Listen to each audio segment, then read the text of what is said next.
Welcome back. This is part 41 of things that your vet staff wishes that you knew. And in this video, we're going to talk about why regular nail trims are important. To start out, I just want to show you a really basic diagram of a nail, just so you understand that there is something called a quick. And that quick has blood and nerve endings in it. And when we do trim nails, we want to be really careful not to quick it and cut it too far, because it hurts, for one, and it can be a lot of blood, just like if you were to slice a finger and it looks like a murder scene even though it's a tiny cut. Some pets have really long quicks, and that limits how much of the nail that we can actually take off during a nail trim. And even if they do have really long quicks, usually when we start doing regular nail trims, every time you come in, that quick is going to get a little shorter. Now we're going to talk about some severely overgrown nails and what happens whenever you let it go that long. Here is a very severe case of overgrown nails. The one on the left has curled around twice. It has been so long since this dog had a nail trim. And even if those nails don't curl into the paw pad, having them that long is still going to put a lot more strain on their joints. It also hits a point where we can no longer safely trim them back enough to make a difference without quicking them. So oftentimes when they get that bad, we do have to sedate to do this. When they get that severely overgrown, you also run the risk of your pet tearing or breaking the nail off. When nails become broken, torn, or ingrown, antibiotics usually have to get involved at that point to prevent infection. Most dogs and cats have a 5th digit on their front feet, occasionally on the back feet, but usually always on the front feet, and it's called a dew claw. Dew claws are usually the ones we see the most issues with because it doesn't touch the ground like the other digits and does not get naturally worn down like they do. Some pets even have 2 dew claws on the same foot, and unfortunately that does make them more prone to having issues with them. Nails can be trimmed down with nail clippers, Dremels, or the little scratch boards, and it really comes down to preference and what your pet will tolerate the best. In clinic, we most commonly will use nail trimmers, but sometimes a Dremel as well. This is something that can be taken care of at home, but if you don't feel comfortable, there's nothing wrong with going to your vet regularly for nail trims. That's all I wanted to cover on this one, so let me know if you have any questions or suggestions on what else you want me to cover. Love you guys, bye. Welcome back. This is part 42 of things that your vet staff wishes that you knew. And for this video, we're going to talk about French Bulldogs or Frenchies and things you should know if you have one or plan on getting one. First, I just want to give you an example. This is a Frenchie. They do come in other colors, but just in case you haven't seen one before or you just didn't know what they were called, I wanted to put this here. I do think it's important for you to know that Frenchies are one of the most expensive breeds and probably the most expensive to insure. And that is because they are prone to a large number of health conditions. Now, the breed itself is already prone to enough, but we're going to get right to the nitty-gritty and talk about ethical breeding. If your Frenchie has long hair or a merle pattern, that is not natural. Those traits do not naturally occur in the breed. So that means at some point, another breed's DNA was input into this genetic line, and that is where the traits are coming from. That will mean that in addition to everything that Frenchies are predisposed to, you are adding on other potential health concerns. They are a brachycephalic breed, meaning that their face is shorter and smushed, but that all of the same anatomy you would see in a typical dog breed is still there, just forced into a smaller space. That is why they snort, struggle to breathe, overheat easily, and have a higher anesthesia risk. That doesn't mean you should be terrified of anesthesia, because we are very aware of this risk and we do take measures to counteract that. And one example is that we wait until the very last second to remove the endotracheal tube until they are fully awake and able to breathe on their own. Aside from struggling to breathe and heat intolerance, let's talk about what else they are predisposed to. They are more prone to IVDD, and I did an entire video on this, so I'm not going to go in detail. That was in part 30 if you want to go watch that. They are also very prone to having allergies that could be environmental or food. They might have chronic skin issues, chronic ear infections, or a very sensitive tummy, and all of those could also be related to the allergy component. Going into more detail on the skin problems, because they have those folds on their face, they can get skin infections in there if you don't keep it clean. And the last major health concern I will touch on for this video is eye problems, including eye ulcers. And I tell you all of this not to scare you away from the breed, but to make you aware, because you do need to be prepared for any of this to happen if you plan on owning a Frenchie. That's everything I wanted to include on this one, so let me know if you have any questions or suggestions on what else you want me to cover. Love you guys, bye. Welcome back. This is part 43 of things that your vet staff wishes that you knew. For this video, we're going to talk about Labrador Retrievers and things you should know if you have one or plan on getting one.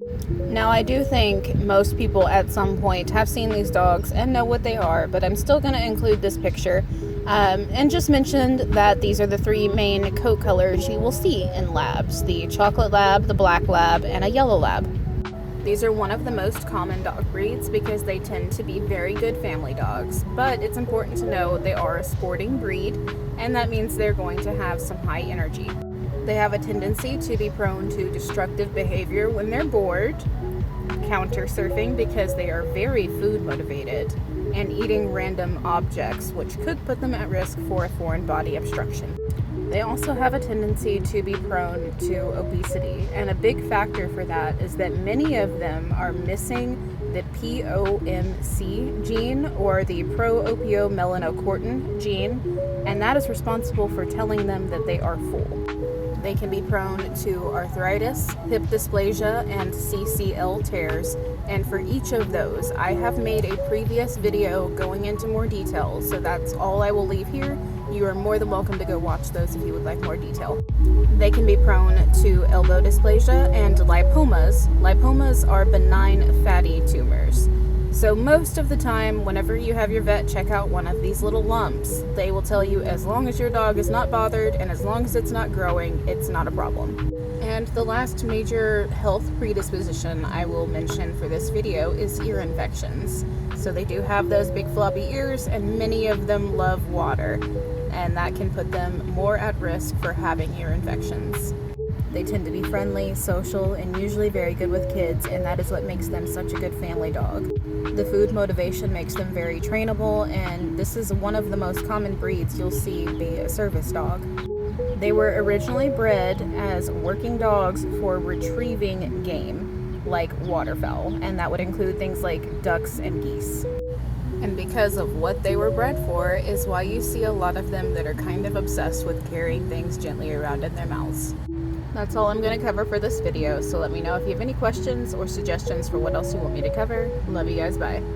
Welcome back. This is part 44 of things that your vet staff wishes that you knew, and for this video we're going to talk about Chihuahuas and things you should know if you have one or plan on getting one. I'm sure most everyone has at some point seen these dogs and knows what they are, but I'm still going to include a picture just to bring up the fact that they do come in long and short hair and a multitude of different colors. A healthy and well taken care of Chihuahua can live a pretty long time, 14 to 16 years and sometimes more. But that doesn't necessarily mean low maintenance or without concerns. One of the most common issues that we will see in Chihuahuas is actually dental disease. Now, I did do an entire video on dental disease back in part 15, so you're more than welcome to go watch that one to get a little bit more detail, but for the purpose of this video, I just want to mention that smaller dogs are more prone to having dental disease. That is because they still have the same number of teeth as any other dog, just crammed into a smaller space. And doing that leaves more places for plaque to build up, turn into tartar, and eventually periodontal disease. Another thing that Chihuahuas can be prone to is a luxating patella, and I've also done a video on this one back in part 32 that you can go watch to get more detail on this one. This breed can be prone to heart problems and collapsing trachea. Collapsing trachea is when the cartilage that would normally hold the tracheal shape becomes weaker and collapses, making it harder for air to move normally. And the last major health concern I will mention for this video is hypoglycemia, or low blood sugar. This is especially true in puppies. They are very tiny and they do need to eat often enough that their blood sugar does not drop. Chihuahuas have this fun little quirk where they like to shake a lot, and that could be for a few different reasons. It could be because they're little and they get cold easy, or it could be from anxiety or excitement, a lot of emotions in that little body. It could be because of their high metabolism, and the only concerning reason that you might possibly see for them shaking is the hypoglycemia that I just mentioned previously. They were bred primarily to be companion dogs, but they do have some interesting history. Some people believed that they could guide souls to the afterlife. This breed can become very bonded to their owners, can be very alert and vocal like a built-in alarm system, or they can develop a little bit of that little dog syndrome if they're not properly trained and socialized. That's all I wanted to cover for this video, so let me know if you have any questions or suggestions on what else you want me to cover. Love you guys, bye. Welcome back. This is part 45 of things that your vet staff wishes that you knew, and for this video we're going to talk about German Shepherds and things you should know if you have one or plan on getting one. As usual, here is a picture of a German Shepherd, and they can come in the traditional black and tan saddle pattern like the one in the picture, or they can be sable, solid black, or bicolor where they're mostly black with small tan points. They can also come with the traditional shorter coat, or they can be long hair. They were originally bred in Germany for herding and guarding livestock, and now today they are commonly used in police and military work, search and rescue, and being service dogs. Many of them have a tendency to be naturally protective. They are incredibly intelligent, driven, and often need a job or to stay very active. They can become anxious, destructive, or reactive if they're not properly trained and kept active. This breed can be prone to a number of health conditions, and we're going to talk about some of the biggest ones. They can be prone to both hip and elbow dysplasia. I have done a previous video on hip dysplasia back in part 31 that you're welcome to go watch, and I will probably plan to do one on elbow dysplasia in the future. Because they have a deep chest, this breed is also prone to GDV, which stands for gastric dilatation volvulus. It's when the stomach flips and causes bloat. They can be prone to having allergies, which increases their risk of having skin and ear issues. German Shepherds can be prone to EPI, which stands for exocrine pancreatic insufficiency, and that basically means that they are eating, but their body is not digesting properly and is unable to absorb the nutrients. And the last major health concern I will mention for this video is degenerative myelopathy. Degenerative myelopathy is a progressive neurological disease that affects the spinal cord.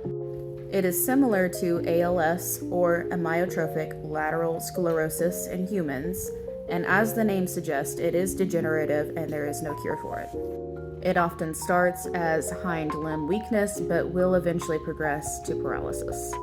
Since I still have just a little bit more time, I'm going to go into a little bit more detail about the coat types. The type of coat that they have can play a role in skin issues, although it usually means that allergies are still the underlying cause. Long-haired German Shepherds don't typically have the same dense undercoat as a standard shorter hair.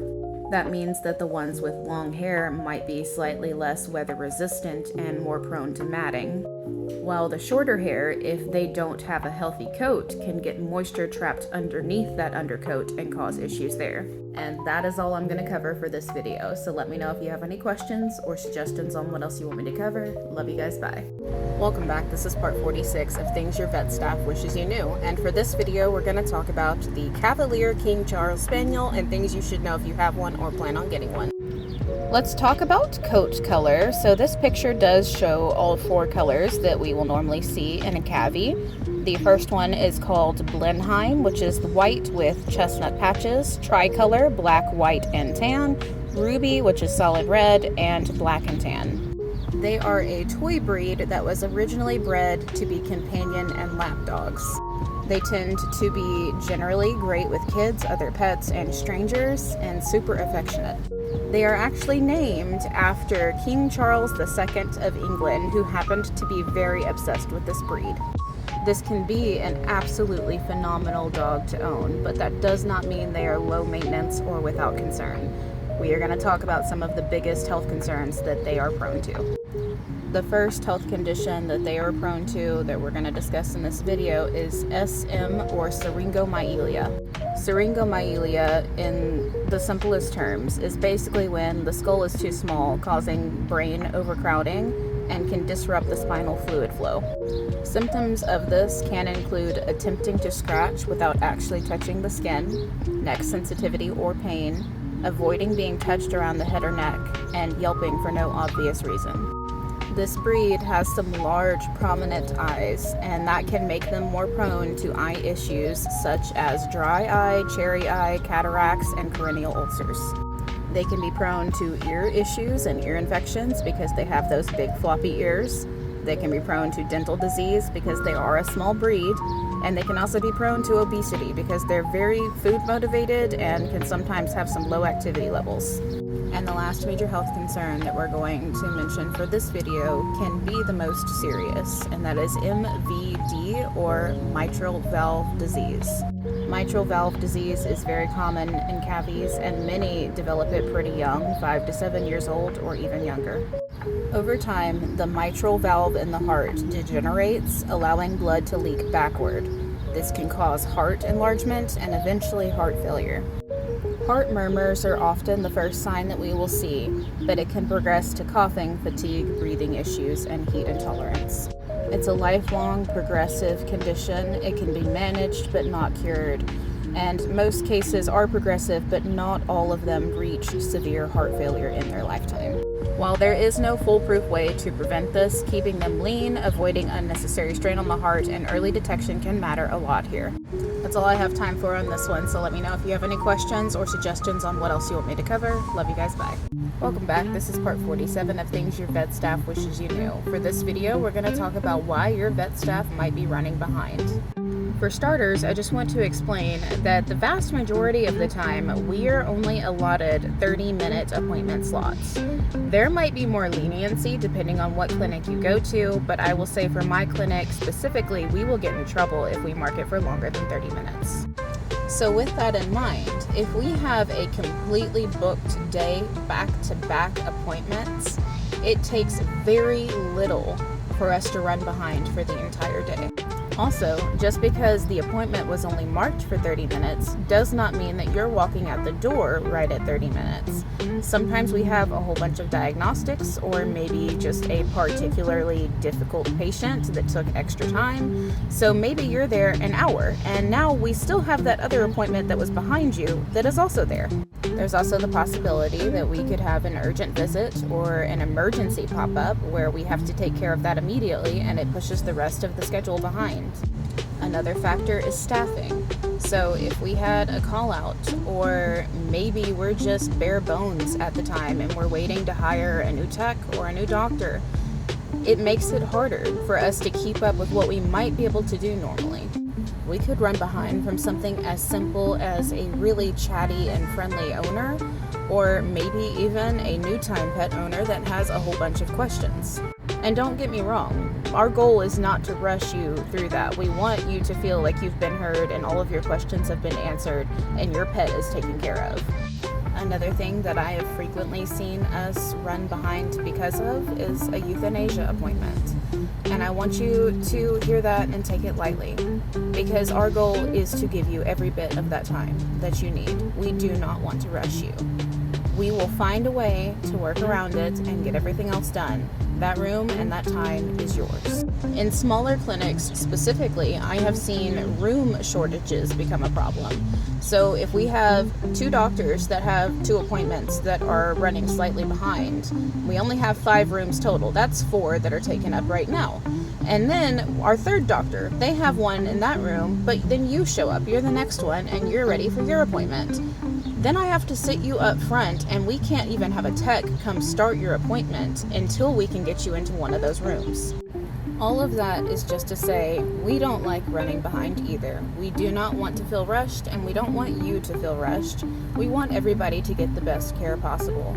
So give your vet staff a little bit of grace if they are running behind. I promise they didn't do it on purpose. That's it for this one, so let me know if you have any questions or suggestions on what else you want me to cover. Love you guys, bye. Welcome back. This is part 48 of things your vet staff wishes you knew. And for this video, we're going to talk about why we ask so many questions. First and foremost, your pet can't tell us what's going on, so we do rely very heavily on that history to figure out what might be happening and help us narrow down the options. Small details can completely change what we're concerned about at the time. So things like when it started, whether it's getting worse, if they're eating and drinking normally, if they have any vomiting or diarrhea, if they're coughing, sneezing, or have nasal discharge, if they're able to pee and poop normally, if they have the possibility of a toxin exposure, and if they get into trash, toys, medicine, socks, etc. And the same symptom could mean a lot of different things potentially. Not eating could mean nausea, pain, stress, dental disease, obstruction, organ disease, and more. So we ask several extra questions to figure out which direction makes the most sense. We're also trying to judge the urgency of the situation. So, for example, vomiting once is not quite as concerning as vomiting 12 times, not keeping water down, and being lethargic. We may ask you about things that don't seem like they would be related, but often are. So I do have a few examples for you. For one, skin and ear issues might connect to a more chronic allergy problem. Drinking more water might point to much bigger internal issues like kidney disease or diabetes. And suddenly acting ravenous or like they're starving despite eating could be pointing us to something like Cushing's disease. We need the most accurate picture possible before the doctor walks in, because that's going to help the appointment move faster and help the doctor know what to focus on. We might ask you repeated questions on purpose, and it's not because we weren't listening. It could be because we need to confirm the details, the records need to be accurate, and sometimes the answers may change slightly after the owner has had a chance to think on it for a little bit. And the last major point I want to make for this video is overlapping symptoms, and vomiting can be a great example of this because it could be something mild or it could mean something more serious. Vomiting could mean mild GI upset, that they ate something that they shouldn't, stress, parasites, pancreatitis, foreign body obstruction, toxin exposure, or organ issues such as with the liver or kidneys. At the end of the day, we are just trying to get the most accurate picture possible so that we don't treat something that isn't there and don't miss something more serious potentially going on. But that's going to be all for this video, so let me know if you have any questions or suggestions on what else you want me to cover. Love you guys, bye. Welcome back. This is part 49 of things your vet staff wishes you knew. And for this video, we're going to talk about Great Danes and things you should know if you have one or plan on getting one. As usual, we're going to start with a picture and talking about coat colors. So these are all the recognized Great Dane colors: Fawn, Brindle, Black, Harlequin, Mantle, Blue, and Merle. And I do briefly want to make you aware of double Merles. So just having the one Merle gene is usually not a huge concern, but being a double Merle usually sets them up for a lot of different health concerns. Great Danes are known for being gentle giants. They are generally very sweet, very affectionate, and fully convinced they are lap dogs despite being the size of a grown adult. It's worth mentioning that they tend to have very short lifespans, between 6 to 10 years on average, and this breed also unfortunately comes with significant health risks that you need to be aware of. The biggest health concern you need to be aware of is GDV, gastric dilatation volvulus, or bloat. GDV is when the stomach fills with gas and twists off on itself. It cuts off the blood flow to the rest of the GI tract, and this is an emergency when it happens. Signs of this can include a distended abdomen, vomiting with nothing coming up, pacing, drooling, and just overall distress. And because of how common it is in this breed, a lot of owners will actually elect to have a gastropexy done, which is a preventative surgery that tacks the stomach in place to reduce the risk of it flipping. They can also be prone to heart disease, specifically something called cardiomyopathy, where the heart becomes enlarged and does not pump effectively. So if you ever notice things like increased respirations at rest, exercise and heat intolerance, being lethargic, those are not things you want to ignore. On top of all of that, because of their size and how fast they grow, they are more prone to orthopedic issues like hip dysplasia, which I covered back in part 31, and even spinal conditions like wobbler syndrome, and I will probably make a video on that in the future. And the last major thing I want to mention for this video is something called happy tail. And that might sound cute, but I promise you it is not going to be cute when they make your house look like a murder scene. Happy tail happens when that massive tail of theirs smacks into walls and furniture so hard that it splits open and bleeds. It can be incredibly difficult to heal, and some cases are so severe that we decide to do a tail amputation. I don't tell you any of this to scare you away from the breed. This is genuinely a phenomenal breed to own. You just need to be aware of the cost of owning one. And in saying cost, I am not just referring to their short lifespan or the potential health concerns, but they are large dogs. Everything is going to cost more for them. That's all I'm going to cover for this video, so let me know if you have any questions or suggestions on what else you want me to cover. Love you guys, bye. Welcome back. This is part 50 of things that your vet staff wishes that you knew, and for this video we are going to cover my all-time favorite breed, the Dachshund, and things you should know if you have one or plan on getting one. Instead of a random image I found on the internet this time, I'm just going to show you mine. I have 3. The oldest one, the black and tan long hair, his name is Jasper, Mickey is on the right, and Minnie is on the left. They come in far too many coat colors for me to list them all, but I will say the coat types for this video. They come in a long hair, a short hair, and a wire hair.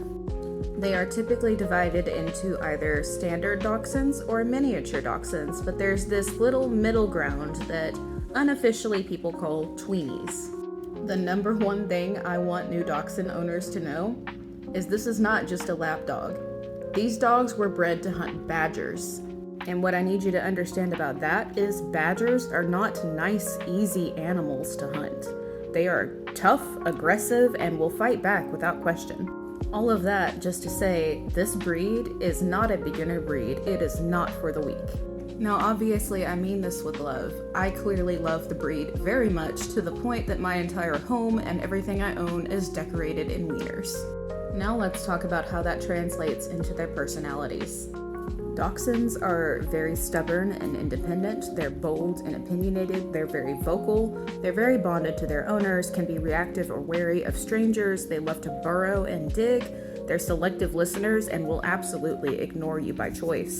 They're incredibly loyal, full of personality, and very intelligent. I actually ran out of tricks to teach my oldest dachshund, Jasper, because I couldn't come up with any more hand signals that didn't overlap with things I already did. Now, I should have mentioned this earlier in the video, but the name Dachshund is German for badger dog. Due to what they were bred for, they also have some loose skin.